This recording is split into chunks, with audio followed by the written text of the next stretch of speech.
Karena orang di dalam kuburan tuh walaupun mereka berbeda dimensi dengan kita, tapi mereka dengar.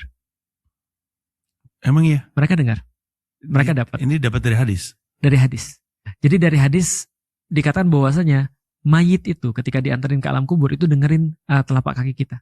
Dan dia tahu ketika di atas tuh ngapain. Makanya kita nggak boleh terlalu sedih ketika misalnya kerabat kita meninggal. Kenapa? Karena dia lebih sedih lagi. Karena dia ninggalin kaum yang lemah kan.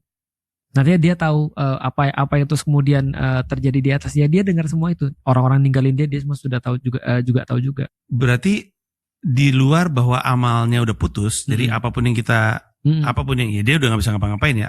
Apapun yang kita berikan sama dia nggak akan nambah-nambah. Apa yang kita berikan ke dia bisa nambah ke dia. Bisa. Dianya nggak bisa beramal, tapi kita bisa beramal untuk dia. Ada seorang yang mengatakan pada Rasulullah, boleh nggak aku berwakaf atas nama bapakku supaya dia mendapatkan kebaikan daripada apa yang aku lakukan. Pertama Rasul katakan anak soleh pasti akan jadi kebaikan buat bapaknya. Mas Panji pergi umroh misalnya, Mas Panji nggak usah niatin itu ke bapaknya dapat. Mas Panji misalnya punya anak, lalu memperlakukan anaknya dengan baik, amal soleh itu bapaknya juga dapat.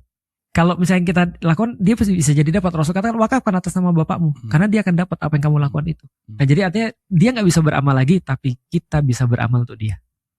Jadi masih bisa diwajarkan orang datang untuk terus berdoa untuk yang sudah meninggal. Kata Rasulullah, yang lebih penting untuk mengunjungi mayit itu bukan untuk mengunjungi kuburan, bukan kuburannya sebenarnya, tapi yang lebih penting kitanya. Karena kata Rasulullah, datanglah banyak-banyak ke kuburan untuk mengingat mati.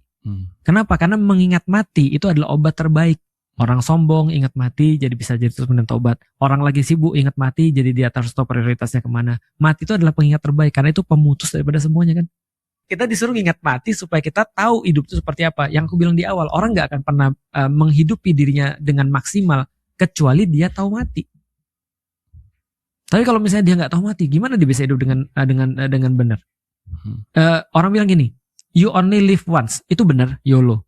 Tapi problemnya adalah dia ngomong begitu, tapi terus kemudian berbuat sesuatu yang justru nggak ingat mati gitu maksudnya. Justru karena kita cuma hidup sekali, berbuatlah yang terbaik kan harusnya begitu kan.